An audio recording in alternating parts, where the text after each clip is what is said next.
Hello, I'm Katie Derham and welcome to the Richard Burnett Historical Collection of Early Keyboard Instruments, which forms the core of what used to be the Finchcocks Musical Museum and which is still the most exceptional resource and charity for anybody who's passionate about early keyboards. Now, I've always been a huge fan, so I'm delighted to be here to have a look around, but also to chat to Katrina Burnett, who's the founder and director of the Finchcocks Charity, and the early keyboard specialist, Devine. So Katrina, if I can turn to you first, tell me, how did the Finchcocks Musical Museum come about? Because it's been quite the labour of love for your whole life, hasn't it? The answer is literally by accident. My husband, Richard Burnett, or Dick as we normally call him, started off as a straightforward modern concert pianist, but unfortunately he got very excited about a piece of music, and to get it at, he flew down a whole flight of stairs and broke both his arms and his wrist. Not a very good career move, but he then had to stop playing for a couple of years, and he went and taught English in a college in Munich. And he was staying with one of the pioneer groups of the early music movement called the Studio de Frühe Musico. Actually, Tom Binkley had taught David Munro. And they said, "What are you doing playing Mozart and Haydn and Beethoven on a modern piano?" Well, absolutely wrong. You've got to play it on the contemporary one. So as soon as Dick's arms were better, he went back to England and he began getting interested and collecting, and he just fell in love. He just couldn't believe what a magical world of sound it was and how different. But the workshop got started very quickly, and we managed to get it together to have our first open day in 1976. We bought it in 1971, and that was when there was a real buzz about early music. So it actually caused quite an excitement when we had our first open day. We were packed. We've never had so many people ever before trying to get in. So the whole idea started with the workshop, with people who were making them and restoring them, and we began actually having them being played whenever we opened. And our sort of motto was, never open without music. So we had the open days, and then we went into concerts more, and gradually the events went on, and then we got courses, and then we began to spread out a bit, and we had 18th century galas, which rather suited the house. We all dressed up. And then we had fairs, and then later on it went into all sorts of things, but it sort of began really literally by accident, and then it set up, and then we got to know other musicians, and then we had young musicians that came, people like Devine, who came through the door on a school holiday when he was 12 and never really left. So we always worked a lot with children. It was very important, that relationship. The children actually could play and find an instrument that was their scale, something they could identify with.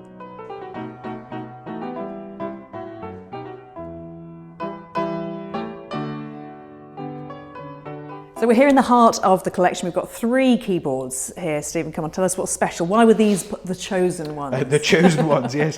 We've got 2 perfect examples of Viennese forte pianos here. This was the alternative to the English pianoforte, and this is the instrument of Mozart, of Haydn, of Schubert, and it's a different action. It's got smaller hammers, the hammers are mounted directly on the keys, and it's got a clarity that the English piano didn't have. The English piano was much more about volume. So we've got 2 instruments here. We've got a Graf instrument from 1826, and we've got a Rosenberger instrument from about 1800 there.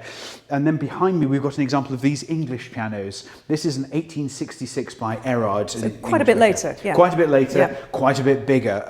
We've got some wonderful contemporary instruments with these as well, so we can track the differences here. But this is a perfect example of the sort of big, loud concert ground. You can just hear the volume. Hear that rich rich. Yeah, and sounding quite modern. Sounding quite modern, yeah. Yeah. In fact, this is the missing link really between an old instrument and a modern instrument. And go on, a quick burst on Mozart's piano. Sure. Well, this is a little bit later. This is more kind of Schubert's sort of style. But the thing is that they didn't really change the action on these at all. They loved the clarity and they loved the precision, but you can't make them very loud. So what you end up with is a rather sort of mellow, rich. But the other thing is it was designed to have lots of different sounds within it as well. And what have we got here? Similar sort of age, isn't it? A little bit earlier. So this is more your Mozart typical instrument. This is just a wonderful example of what they didn't need. Things like there are no pedals. But again, you've got this gorgeous clarity, real warmth to it. And yet somehow immediately to my ears that does sound quite a lot earlier than the Gareth. Yes. Yeah. Well, it's quite a bit smaller as well. Yes. But yes, no, I absolutely agree. Yeah. It's worth just pointing the instrument behind you at this point.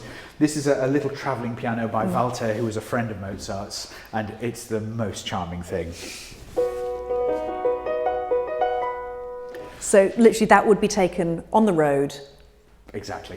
On your grand tour. On your grand tour, yes. This is the instrument. Have one string for each note. It's just a little charmer. It is beautiful, and we have this wonderful sort of green creation here in the big green machine, as it was known in the old days. This is a clavichord, and the clavichord is a kind of different, a whole different flavour of keyboard instruments. We've got little brass blades or tangents that touch the strings, and unlike the pianos, this has got this sort of wonderful aftertouch. So as long as your finger stays in contact with the key, you can actually modify the sound. The only problem is it's incredibly quiet, so quiet in fact that you really can only play it in a room of one. So you get this rather gorgeous, very contained, quiet sound. It is beautiful, and I am stunned by the fact that, the one thing you thought you couldn't do on a keyboard, which was have vibrato, but here you can. Absolutely, yeah. If you sort of keep your finger on the key, you can then vary the pressure of the tangent on the string. And this instrument, as a concept, has been around since 1400, and they never really stopped being made. So they're just wonderful instruments. Well, you mentioned Stephen, and Stephen's here, and you first went into Finchcocks as a 12-year-old schoolboy. I know, it's an awfully long time ago now. And Katrina's saying you never left. Yeah. But what was it that was so appealing about being able to play a historic instrument like the ones you found there? It's the fact that I look back on it now, I don't think I could have articulated this at the time, but I think it's the fact that everything was so different on every level, that everything I thought I knew about the piano, even as a 12-year-old, just didn't apply, other than the fact that the layout was the same. The different muscles that were needed, it sort of sounded ugly if I played in a certain way. It's the fact that the instruments needed me to sort of adapt to them and see what they were going to bring to the party, rather than actually just sort of, I want you to sound like this. And I think I responded to that. I think that's the way I've always kind of felt about music anyway, and the fact that there were these astonishing, beautiful pieces that I was allowed to just sort of wander around and play one note if I wanted. I think it was an incredible thing, and it was a perfect meeting for where my mind was, and meeting the generosity of Dick and Katrina at that time, just allowing me to let my imagination run free. And I think it's this fact that there's so much variety that you have to explore every time you sit down. So Stephen, here we've got the English version of the Graph, haven't we? So that's right. Tell me a bit more about this one. So this is a wonderful example of why English instruments are different to Viennese instruments. We've got bigger hammers, thicker strings, got a lot more volume, and unlike the Graph where you press your hands on the keys, take them off, and the sound is dead instantly, here this instrument's built for resonance. So if I press one chord, the resonance carries on for so much longer, and that was part of the design, and it makes it just a really interesting sort of difference between the actual, it's sort of in a nutshell, the difference between the two styles of instrument. And you love this one, don't you? I adore this instrument. Yes. I think it's, for me, it sums up what's wonderful about early instruments. There are different sounds within it. There are different colours. But right next door, tell us about this rather splendidly ornate fellow. It is rather wonderful. And with his little spindly legs, you think he's going to be the most delicate little flower in the vase, but he really isn't. He's got a couple of tricks up his sleeve. So this is a sort of in many ways a typical Viennese piano from about 1815 by Johann Fritz. And it's got the typical Viennese sort of clarity. It's rather tinkly in the treble, so it's a very charming little thing. But we have this sort of wonderful array of pedals. And yes. Yeah, 4. Gosh, four why? pedals, yeah, well, because most players then had 4 feet. That's not true, I'm going to cut that out. It has got 4 pedals. The 4 pedals are because, in addition to this, a lot of composers were really interested in sound effects and what the instrument could do. I think the pedals are the subject of another video, but just for now, the one to watch out for is the fact that it does have a percussion system. Yes, it has drums, bells and cymbals within it. So you press the pedal and everything happens. So, this is tremendous. Where is that? Is that sort of somewhere around here? There are the bells, yes. Yeah. And then we have the cymbal clash is this little piece of brass here. Right. And just drops on the bass strings. And then the drum itself is underneath the soundboard, and it comes up, it's basically a sawdust covered leather mallet that comes up and just whacks the underneath the soundboard. Sort of a very classy one-man band. A very classy one-man band, yes. And does it make you feel closer to the composers? That's a very interesting question in the sense that in some ways it makes me feel further away because I feel that I'm sort of, I really don't know I really don't know kind of what they're going to sort of ask of me. But in another way, it makes me much closer because I've got the same tool that they have and the same dynamic range and the same just the same sort of quality of sound, and that's a fundamental thing. So on balance, yes, much closer, but it's that extra shift of mindset that's required of every time you sit and make music. So we've got a Clementi here. What sort of year is this? 1822 this was made, and this is the kind of deluxe model with all this inlaid beautiful sort of metalwork and things. It's absolutely beautiful. It is a glorious instrument, but it's got a particularly intriguing extra piece of metal inside. It's got a wonderful name. It's called Clementi's Patent Harmonic Swell and Bridge of Reverberation. And what we have effectively are 2 bridges, so the strings pass over one bridge and then over the second bridge. And this gives us sort of sympathetic string for the after length of the strings. So they're damped by this big bar normally, so you wouldn't notice the difference. But for very special effects, you can lift the bar and all these sympathetic strings come into place. Lots of reverb, yes. In fact, it sounds like this with this. So this is with the after length.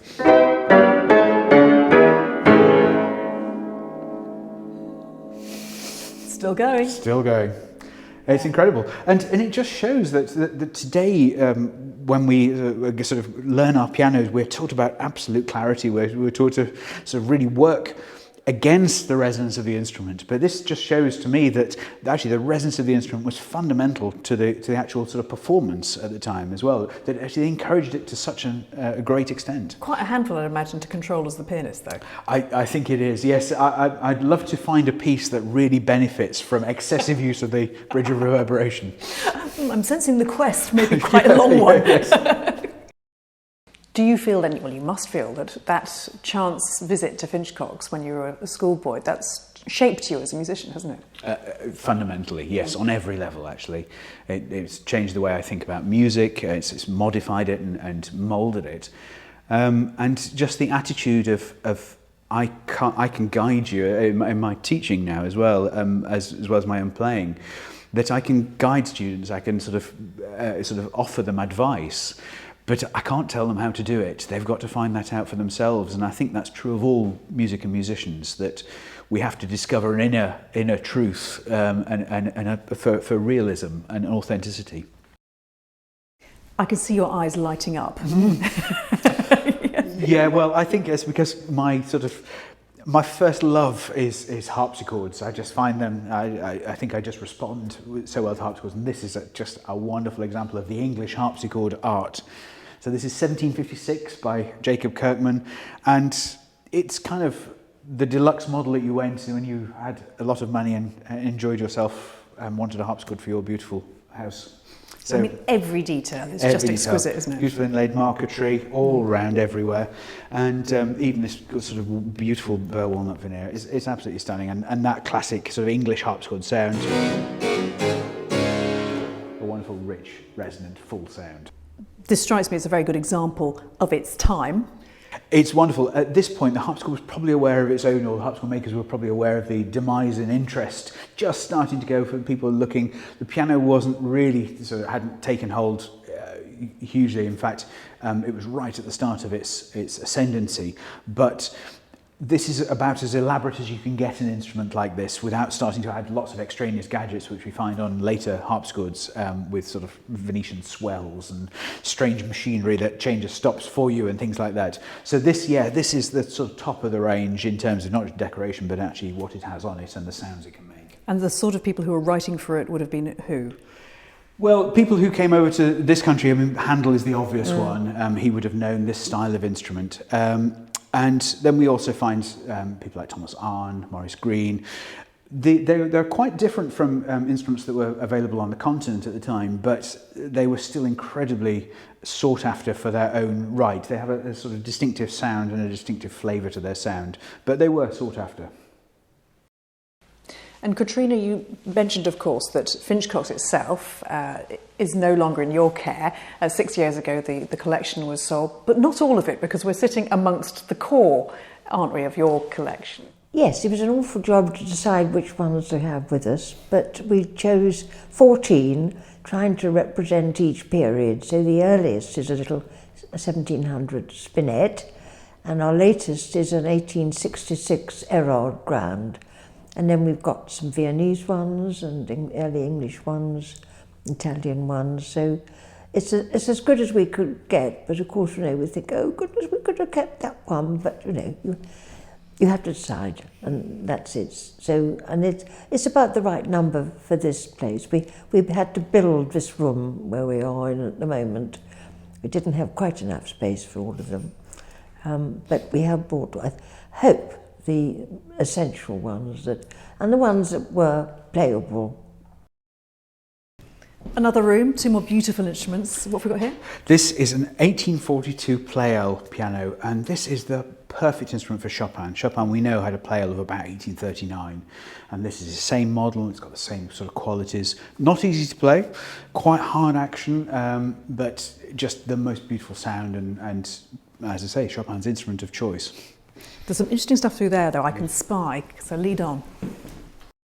Oh, now this is fantastic, and I have to say, the most obvious thing is they're all quite small. Yes, they're quite small. We're in a small room. And in some ways, I think this is kind of perfect because you've got the domestic side of music. We're so used to concerts and concert halls now, but this sort of domestic idea of music is something that we just don't get in the same way. So having an instrument that was designed for a room like this, in a room like this, really makes you sort of remember what we've got lost in some ways. But it's sort of somehow very aspirational, isn't it? You sort of think, yes, you could have one of these. Yes, and actually that's now. how it worked. Yeah. Particularly in the case of the square pianos, that really is what they were designed for. They were designed for your small room so that you could have an instrument. And that is where sort of music and social history really combine. That this is the revolution that sparked the amateur music making craze, which has never really stopped. It was just fabulous. People had one of these, they ate their dinner off it as a side table, and then after dinner they had their music entertainment system. And I'm sure you don't want anybody to do that at all near any of these instruments. Yeah. But they probably have. I mean, they've probably got a wonderful history. Yeah. So just talk me through exactly what we've got here. Well, the oldest instrument here is about 1700. It's an English bent-side spinet. So it's a member of the harpsichord family, quills plucking the string, gorgeous little sort of plucked sound. It's just so intimate and so sort of warm and encompassing. I'm very, very fond of that one, and it's in amazing condition as well, as you can see. Then we've got a square piano from about 1780 by Longman and Broderick, and this is this style of instrument that I was referring to that really got the public going, and they were sold in enormous numbers, so many numbers. And then the instruments we have over here, 50 years later, 1820s Clementi square piano.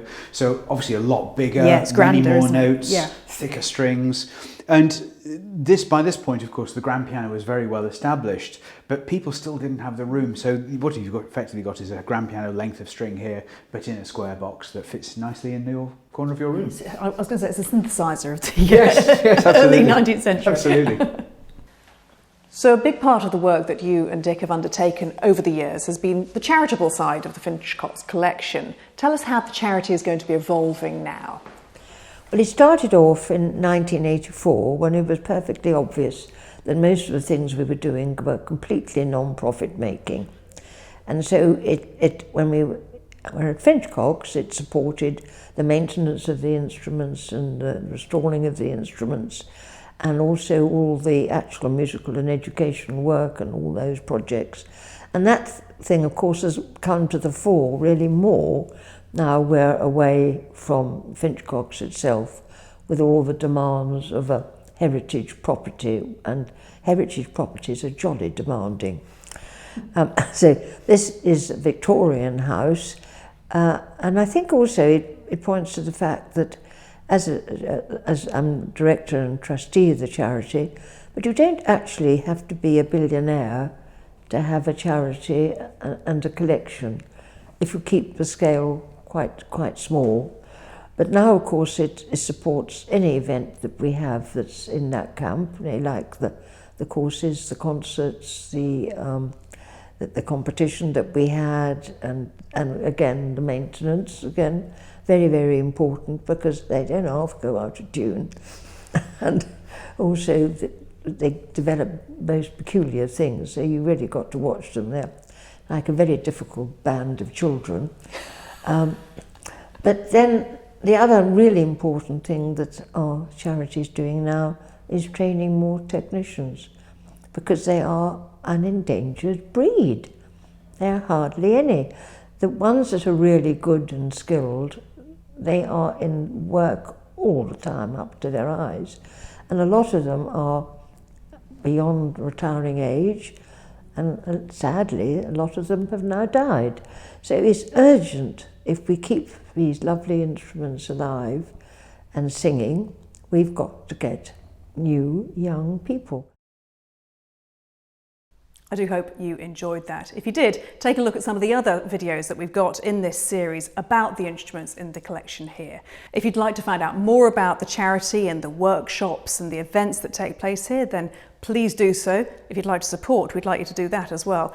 Go to the comments section beneath this film, or go and visit the Finchcocks Charity website.